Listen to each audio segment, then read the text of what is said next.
at her. She's devastated. That bastard kid gets 0. He was my father. Your father? Only my late husband, dear, and he left you nothing. At my father's funeral, I was standing beside his casket when my stepmother leaned toward her sister and laughed. I heard every word. That bastard kid gets 0. Her father finally made sure of it. My name is Mara Ellison, and I was 27 when Gideon Ellison died after a short illness. He was not perfect, but he had raised me after my mother died, worked hard for our family, and remained the one person I trusted completely. During his final months, however, something changed. He became quieter, avoided financial conversations, and sometimes looked uncomfortable whenever Celeste entered the room. I had blamed the illness. Now, standing among relatives who were pretending not to hear Celeste, I wondered whether Dad had actually wanted me gone. Celeste had spent years making me feel like an unwanted guest in my own family. She called me difficult, accused me of being ungrateful, and often convinced Dad that I was becoming distant. I never realized how much information she had been controlling between us. At the funeral, she acted as though the estate had already been settled. She told relatives that Gideon had left everything to her, and that I would receive nothing. I said nothing. Then I noticed Warren Bellamy, Dad's longtime attorney, sitting near the front. He wasn't watching Celeste. He was watching me. After the service ended, Warren approached before I could leave. He explained that Gideon had given him strict instructions not to discuss the complete will until the funeral was over. Celeste had apparently known only part of the arrangement. Warren handed me a sealed folder. My hands trembled as I looked at my father's signature across the front. He told me Gideon had prepared specific instructions because he knew there would be questions about Celeste. Then Warren said something that changed everything. Before you open this, understand that your father knew exactly what she had been doing. For the first time since Dad died, I wondered whether his silence had been preparation rather than abandonment. I met Warren Bellamy the morning after the funeral, expecting him to confirm what Celeste had announced. Instead, he placed Gideon's official will on the conference table and asked me to sit. Celeste arrived minutes later with her attorney Dorian Pike. She looked confident, almost amused, as though she had already won. She reminded Warren that my father had supposedly promised her the entire estate. Warren began reading. Celeste received Gideon's house for a limited period, several personal belongings, and a monthly allowance. She did not receive ownership of his principal assets. Then Warren announced that most of Gideon's estate had been placed into a trust for me. Celeste immediately accused me of manipulating my father during his illness. I barely heard her. My father had not abandoned me. He had protected me. Warren then handed me another envelope containing Gideon's personal letter. His handwriting covered several pages. He explained that he had become concerned about financial decisions being made around him. He had quietly changed his estate arrangements months before his death, because he feared someone was attempting to control his assets. Gideon never directly named Celeste in the letter, but several details made the implication impossible to ignore. He instructed Warren to preserve certain financial records and release them if anyone challenged the will. Celeste's confidence disappeared. Dorian demanded copies of everything, claiming the arrangement appeared suspicious. Warren calmly explained that Gideon had prepared the documents while mentally competent and had followed every required legal procedure. I realized the inheritance was only one part of Dad's plan. He had expected Celeste to fight. He had expected someone to accuse me. Most importantly, he had left evidence behind. As Celeste stormed from the office, she warned me that I had no idea what I was getting myself into. For the first time, I believed her. But I also understood something else. Dad had not left me helpless. He had left me prepared. Warren gave me access to the records my father had specifically preserved before his death. I expected ordinary financial paperwork. Instead, the first few pages revealed withdrawals that made my stomach tighten. Large amounts had disappeared from Gideon's business account over several months. The payments were listed under a company I had never heard of. Warren explained that the business was connected to Lyle Mercer, Celeste's brother. I remembered Lyle visiting Dad's office years earlier, always acting friendly whenever I appeared. At the time, I never suspected anything. More troubling were several transfers made shortly before Gideon became seriously ill. The amounts were too consistent to look accidental. Warren warned me not to accuse anyone without evidence. I agreed. Rather than confront Celeste, I began studying every document. I compared dates, signatures, account numbers, and company names. Patterns slowly emerged. Dad had apparently noticed something months earlier. He had secretly hired an independent accountant to examine his business finances. The preliminary report showed that money had been systematically redirected through unfamiliar accounts. Then I remembered Dad asking me strange questions during our final conversations. Had Celeste ever asked me for money? Had Lyle ever contacted me about business? Had anyone requested copies of my identification? At the time, those questions seemed random. Now they sounded like warnings. Someone learned that I had obtained the records. A family acquaintance approached me outside the office and delivered a simple message. Take what your father left you and walk away. I asked who had sent him.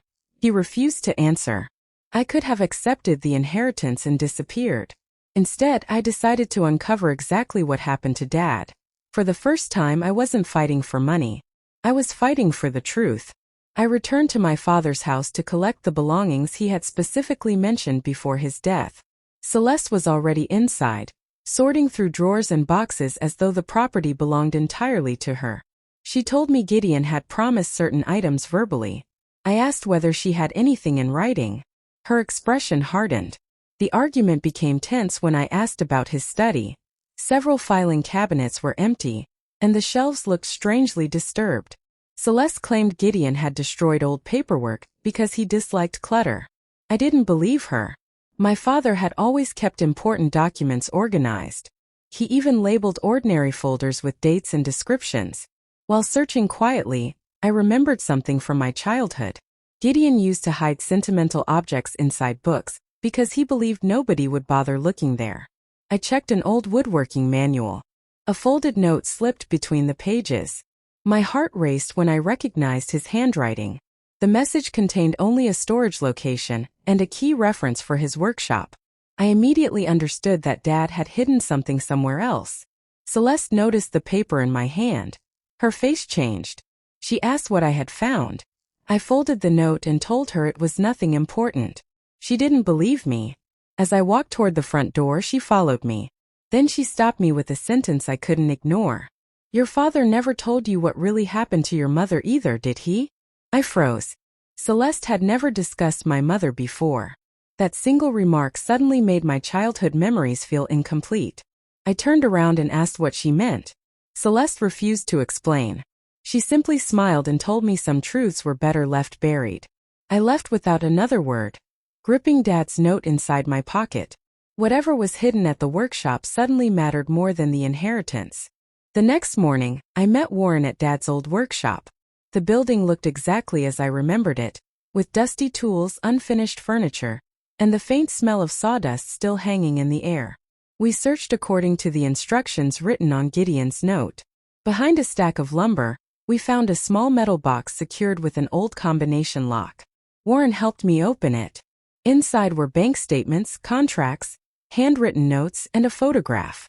The documents confirmed what Warren had suspected. Dad had been investigating unexplained transfers connected to Lyle's company. But another discovery hurt more. Several envelopes contained letters I had written to Dad years earlier. They were unopened. Birthday cards I believed he had ignored were still sealed. Christmas messages, photographs, and personal notes had never reached him. I remembered feeling rejected whenever he failed to call or respond. For years I had assumed he didn't care. Now I understood that someone had been controlling what reached him. Warren examined the paperwork while I studied an old photograph. Celeste stood beside Lyle outside Gideon's business. The date was several years earlier. That meant their financial relationship had started long before Dad became sick. Another document showed payments moving through the same company repeatedly. Warren told me the evidence was significant, but suspicion alone would not survive a legal challenge. I agreed. I wanted everything documented. No accusations. No emotional confrontation. Only facts. As we continued reading, I found a handwritten sentence from Dad saying he feared someone was deliberately separating him from me. I had to stop reading. The betrayal suddenly felt bigger than stolen money. Someone had taken years from both of us. I wiped my eyes, closed the box, and told Warren I wanted every document preserved. Whatever Celeste had done, I would expose it properly. Celeste asked me to meet her alone at a quiet restaurant outside town. I almost refused, but Warren advised me to listen without making accusations. She arrived looking calm. Instead of apologizing, she told me that Gideon had been difficult to manage during his final years. According to her, he was forgetful, stubborn, and incapable of handling his own affairs. Then she claimed I had always misunderstood our relationship. "Your father thought you were impossible," she said. I didn't react. I opened my notebook and asked about several withdrawals appearing in the financial records. Her confidence changed immediately. She knew the exact dates. She even mentioned an account number that had never been included in anything publicly disclosed. I asked how she knew those details. Celeste became defensive and accused me of trying to trap her. I stayed quiet. Her mistake had already told me more than an argument could. Someone had given her access to records she shouldn't have possessed. She threatened to challenge Dad's will and claimed she could prove I had taken advantage of his illness. I reminded her that Warren had supervised the estate documents. She laughed and said legal paperwork didn't always protect people from ugly family disputes. Then she left. I immediately told Warren everything. He contacted the accountant, who had discovered another disturbing detail. Several financial records had been modified after Gideon became seriously ill. The dates mattered. Someone had continued changing documents while Dad was close to death. That meant the scheme wasn't simply something from the past. Whoever was responsible had still been protecting themselves until the end. Warren began organizing the evidence into a timeline. Withdrawals, shell company payments, altered records, missing correspondence. Each piece pointed toward deliberate manipulation. For the first time, I stopped wondering whether I was imagining things. Dad had known something was wrong. Now I had to prove exactly who was responsible. Warren suggested we stop reacting to Celeste and start anticipating her. We knew she would claim that important evidence was missing. So we allowed her attorney to believe one particular document had disappeared from the estate files. In reality, Warren already possessed a certified copy. Days later, Lal Mercer contacted me unexpectedly. He said he wanted to explain what had happened before Celeste turned everything against him. I agreed to meet him at a busy cafe. Lal arrived nervous. He claimed Celeste had only wanted to protect herself from Gideon's business problems. According to him, she never intended to steal anything. Then he started describing transactions. He mentioned specific transfers, dates, and account details that had never appeared in the family discussions. I let him continue. Whenever he stopped, I asked simple questions. Eventually, Lyle admitted that Celeste had asked him to create a company that could receive payments without directly using her name. He insisted the arrangement was temporary. I asked why Gideon's money had been transferred there. Lyle avoided answering. Then he said Celeste believed Gideon would never discover what they were doing. I kept my expression neutral and allowed him to speak. When the conversation ended, I immediately wrote down everything I remembered and gave the notes to Warren. He explained that Lyle's statements could become important if independently verified. Before we could take the next step, another problem appeared. Celeste attempted to transfer one of Gideon's remaining properties. The estate restriction should have prevented it, but the attempt itself created documentation. Warren obtained the transaction records. The paperwork connected Celeste directly to decisions involving the same financial network. She had believed Mara was still frightened and confused. Instead, every move she made was adding another piece to the case. For the first time, Warren told me we had enough evidence to consider formal legal action. I realized Celeste had walked directly into the trap without knowing it existed. The estate dispute finally reached a formal hearing, and Celeste arrived expecting me to look defeated. She brought Dorian Pike beside her, carrying folders filled with accusations about my relationship with Dad. I sat quietly beside Warren. When the proceedings began, Warren presented the financial records first. The independent accountant explained how repeated transfers moved money from Gideon's business accounts into the company connected to Lyle. Bank statements established the dates. Contracts showed who controlled the shell business. Additional paperwork demonstrated that Celeste had attempted to move one of Gideon's properties after his death. Then Warren introduced the correspondence. The unopened letters were presented as evidence that communication between Dad and me had been deliberately interrupted. Celeste immediately objected. She claimed the envelopes proved nothing. Warren produced additional documentation showing that Celeste had access to household mail during the relevant period. Her explanation began changing. First, she blamed Lyle. Lyle's attorney refused to let him accept responsibility alone. He admitted that Celeste had instructed him to establish the company and redirect certain payments. The room became silent. Celeste accused him of lying. Lyle responded by producing messages and documents supporting his account. Their partnership collapsed in minutes. Warren then presented evidence showing that financial records had been altered while Gideon was seriously ill. The timeline demonstrated that someone had continued concealing transactions even after Gideon could no longer manage his business normally. The truth became impossible to dismiss. Celeste had spent years isolating Gideon from me, while helping redirect his money through a company controlled by her brother. My father had discovered enough to change his estate plan, but he died before confronting her publicly. I listened without celebrating. When the evidence presentation ended, I leaned toward Warren and asked one question. Can she still take anything that belonged to Dad? He looked at the documents. Not if we handle this correctly. The weeks following the hearing were filled with paperwork, meetings, and difficult decisions. Celeste's claims against the estate began falling apart as each financial record was independently verified. Investigators traced several transfers connected to Lyle's company. Some funds were recovered, while other amounts had already been spent or moved beyond immediate reach. Lyle faced serious legal consequences for helping establish the shell operation. His cooperation eventually provided additional information about Celeste's involvement.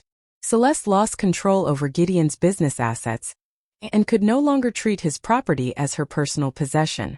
I received the inheritance my father had protected for me. Everyone around me called it a victory. Didn't feel like one. The money represented something I had never wanted. Proof that Dad had expected betrayal from someone he trusted. Then Warren gave me another envelope. He explained that Gideon had instructed him to deliver it only after the estate dispute was resolved. I recognized my father's handwriting immediately. His letter was not about money. He admitted that he had realized too late how much distance had grown between us. He wrote that he had believed some of Celeste's explanations when she told him I was avoiding him. He later discovered that letters from me had never reached him. Gideon wrote that he was ashamed. He didn't ask me to forgive anyone. He simply wanted me to know that his silence had never meant rejection. I cried after finishing the letter. For years, I had carried the belief that I wasn't important enough for my father to fight for. Now I knew the truth. He had been fighting quietly. I decided not to keep Gideon's house. I sold it and used part of the proceeds to preserve his legitimate business and protect the employees he had cared about. Celeste received nothing from that decision. For the first time, I felt that my father's legacy belonged to the people and principles he had actually valued. Months later, I returned to Gideon's grave alone. The cemetery was quiet, and the afternoon wind moved gently through the trees. I wore the same coat I had worn at his funeral. Standing there brought back everything. Celeste laughing beside the casket. Her cruel prediction that I would receive nothing. The relatives avoiding my eyes. The sealed folder Warren had placed before me. Back then, I thought losing Dad meant losing the last person who truly understood me. Now I knew that wasn't true. Warren called while I was sitting beside the grave. He told me the estate was officially settled, the remaining disputes were finished, and nothing further required my attention. I thanked him. He asked whether I wanted to discuss the final financial distribution. I told him no. For the first time, the money wasn't what I needed. I opened Gideon's letter again. His words reminded me that our relationship had survived years of manipulation. Even when neither of us understood what was happening. I couldn't recover the birthdays, conversations, holidays, or ordinary evenings that had been stolen from us. I couldn't change the choices he made. But I could stop carrying blame that never belonged to me. I didn't forgive Celeste. I didn't need revenge anymore. She had already lost the control she once had over my life. Celeste believed the will had been my salvation. She was wrong. The inheritance gave me security, but the truth gave me peace. My father had left behind more than property, accounts, and legal documents. He had left evidence that he loved me enough to prepare for a future he feared he might never see. I placed the letter against my chest and looked toward his name. At the funeral, Celeste had been certain I would leave with nothing. She was right about that. I had walked away empty-handed. But I had not walked away defeated. I finally knew what my father believed about me. And that was something nobody could ever steal.